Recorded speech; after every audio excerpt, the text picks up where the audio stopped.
This is official Realme C2। আমরা অনেকেই জানি রিয়েলমি বাংলাদেশে অফিসিয়ালি তাদের যাত্রা শুরু করেছে, আর যাত্রা শুরুতেই তারা লঞ্চ করে দিয়েছে রিয়েলমি C2 এবং রিয়েলমি 5i।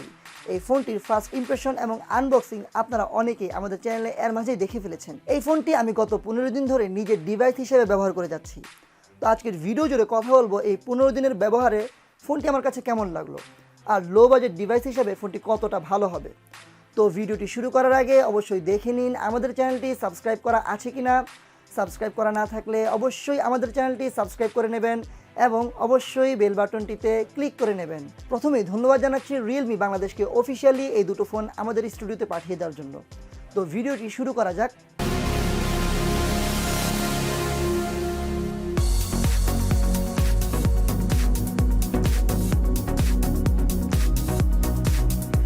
প্রথমেই কথা বলা যাক রিয়েলমি C2 এই ফোনটির ডিসপ্লে, ডিজাইন এবং ডিউরেবিলিটি নিয়ে।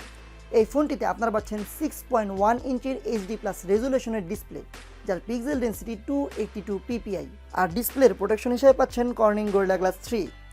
ডিসপ্লে চারপাশে চিন ও বেজেলের পরিমাণ অনেক কম থাকায় ফোনটি ব্যবহার করতে গিয়ে চিপ ফিল হচ্ছিল না অ্যান্ড প্রিমিয়াম লাগছিল। 720p রেজুলেশনের ডিসপ্লে হলেও ডিসপ্লেটির কালার কন্ট্রাস্ট অনেক ভালো পেয়েছি, আর ব্রাইটনেস ছিল অনেক ভালো। দাম হিসেবে ভিউইং অ্যাঙ্গেল ভালো লেগেছে এবং টাচ রেসপন্স ছিল ডিসেন্ট। ডিসপ্লেটির মাধ্যমে ইউটিউবে ভিডিও ওয়াচিং এক্সপিরিয়েন্স এবং গেমিং এক্সপিরিয়েন্স ছিল অনেক ভালো। এছাড়াও ডিসপ্লেতে ডার্ক মোডের অপশনটি এই বাজেটের ফোন একটি চমকেই বলা যায়। আর এই ফোনের ডিজাইনটা একটু ইউনিক লেগেছে, আর ডায়মন্ড কাট ফিনিশটি আমার কাছে অসাধারণ লেগেছে, কারণ এখানে হাতের ছাপ পড়ছিল না, হাতে ভালো গ্রিপ করছিল। তবে ব্যাক প্যানেলটি পলিকার্বনেট, কিন্তু পলিকার্বনেট হলেও ব্যাক প্যানেল পিচ্ছিল না হওয়ায় দাগ এবার মনে হচ্ছে একটু কমই পড়বে। ফোনটিতে নেই কোনো ফিঙ্গারপ্রিন্ট সেন্সর, তবে ফেস আনলক ছিল, যেটা খুব ভালো পরিমাণে ফাস্ট পেয়েছি। আর ওজনে খুবই হালকা, তাই এক হাতে ব্যবহার করতে কোনো সমস্যাই হচ্ছিল না। ফোনটির সাউন্ড কোয়ালিটি ছিল মোটামুটি ভালোই। সো ওভারঅল এই বাজেটে ডিসপ্লে, ডিজাইন এবং ডিউরেবিলিটি আমার কাছে ভালো লেগেছে। কথা বলা যাক এই ফোনটির সফটওয়্যার নিয়ে। এই ফোনটিতে সফটওয়্যার হিসেবে পাচ্ছেন ColorOS 6 বেসড অ্যান্ড্রয়েড পাই, আর খুব দ্রুতই এই ফোনটিতে আপনারা পেয়ে যাবেন রিয়েলমি UI। এখানে ColorOS 6টা খুব ভালো লেগেছে। Full display, dual apps, split screen সহ বেশ কিছু চমৎকার ফিচার এখানে খুবই চমৎকার লেগেছে। এছাড়াও অ্যাপ ওপেনিং স্পিড ছিল ডিসেন্ট, একটি অ্যাপস থেকে অন্য একটি অ্যাপসে দ্রুত রান করছিল। মোটামুটি মডারেট ইউজে ইউআইটি খুব ভালোই লেগেছে। আর এই ফোনটির OS লাইট হওয়ায় লাইট অ্যাপসগুলো খুব ভালোভাবেই চলছিল। আর এই ফোনটিতে প্রসেসর হিসেবে পাচ্ছেন মিডিয়াটেকের 6762, যা হেলিও P22 নামে পরিচিত। প্রসেসরটি 12 ন্যানোমিটারের একটি প্রসেসর, আর ফোনটিতে জিপিইউ হিসেবে ব্যবহার করা হয়েছে পাওয়ার VR8320। এই প্রসেসরটি এন্ট্রি লেভেল স্মার্টফোনে খুব ভালো পারফরমেন্স দেয় এবং আমিও পাচ্ছিলাম। এই ফোনটি যদিও এন্ট্রি লেভেলের, তবুও এতে আপনি ফেসবুক, ইউটিউব এবং যে কোনো গেমস খুব ভালোভাবেই চালাতে পারবেন, আর ছোটোখাটো মাল্টিটাস্কিংয়ের কাজগুলো সেরে নিতে পারবেন ফোনটির মাধ্যমে। এই ফোনটি দিয়ে আমি অ্যাসফাল্ট 9 খেলেছি, একটু ল্যাগ হলেও মোটামুটি ভালোই খেলা যাচ্ছিল। আর পাবজি খেলা যাচ্ছিল লো গ্রাফিক্সে, যেটা খুব ভালো লেগেছে। এছাড়াও ফ্রি ফায়ারের মতো গেমসগুলো খুব ভালোভাবে খেলতে পারবেন। হালকা ফ্রেম ড্রপ থাকলেও লো গ্রাফিক্সে খুব ভালোভাবে খেলা যাচ্ছিল।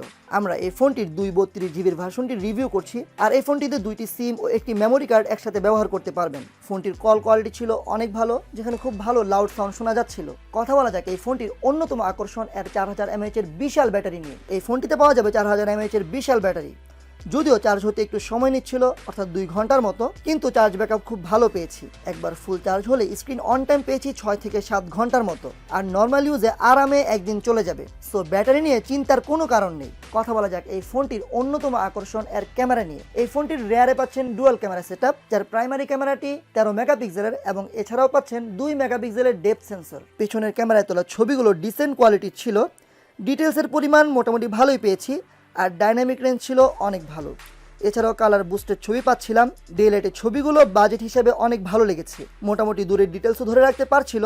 শ্যাডো ডিটেলস ও হাইলাইট ডিটেলস ছিল ডিসেন্ট, আর এই ফোনটির মাধ্যমে পোর্ট্রেট শট নেওয়া যাচ্ছিল, যেখানে এজ ডিটেকশন মোটামুটি ডিসেন্ট ছিল, আর ফেসেও খুব ভালো ডিটেলস পাওয়া যাচ্ছিল। আর লো লাইট ছবির কোয়ালিটি বাজেট হিসেবে অনেক ভালো লেগেছে, যেখানে ছবিগুলোতে নয়েজ ছিল মোটামুটি কম, কিন্তু ছবির ডিটেলস ছিল অনেক ভালো। আর এই ফোনটির সামনে পাচ্ছেন 5 মেগাপিক্সেলের সেলফি শুটার, যেখানে খুব ভালো ভালো সেলফি পেয়েছি। এছাড়াও এই ফোনটিতে 1080p মোডে ভিডিও শ্যুট করা যাচ্ছিল, ভিডিও কোয়ালিটি মোটামুটি ভালোই লেগেছে। ওভারঅল এই ফোনটি সম্পর্কে আমার পার্সোনাল অপিনিয়ন হচ্ছে, দাম হিসাবে ফোনটির ক্যামেরা, ডিসপ্লে ও ব্যাটারি ছিল চমৎকার, আর পারফরমেন্স ছিল মডারেট ইউজারদের জন্য অনেক ভালো। বাজেট হিসেবে যারা এন্ট্রি লেভেল স্মার্টফোন কেনার কথা ভাবছেন তারা বাজেট লিস্টে এই ফোনটিকে রাখতে পারেন। Realme C2 আপনাদের কাছে কেমন লাগলো কমেন্ট বক্সে আপনাদের মূল্যবান মতামত জানাতে ভুলবেন না। আর ফোনটি অফিসিয়াল কিনা তা জানতে হলে মোবাইল হ্যান্ডসেট ক্রয়ের পূর্বে KYD লিখে 15 ডিজিটের IMEI নাম্বার লিখে 16002 এই নাম্বারটিতে SMS করুন এবং IMEI এর সঠিকতা যাচাই করে নিন। এই ফোনটির দাম আশা করা যাচ্ছে 10,000 টাকার নিচেই হবে। ডিসক্রিপশনে লেখা থাকবে এই ফোনটির দাম। এই ফোনটির দাম জানতে ডিসক্রিপশন চেক করুন। ধন্যবাদ সবাইকে। আরও এমন ইনফরমেটিভ ভিডিও পেতে অবশ্যই তরল প্রযুক্তি ইউটিউব চ্যানেলটি সাবস্ক্রাইব করতে ভুলবেন না এবং বন্ধুদের সাথে এই ভিডিওগুলো শেয়ার করে দিন। ধন্যবাদ সবাইকে।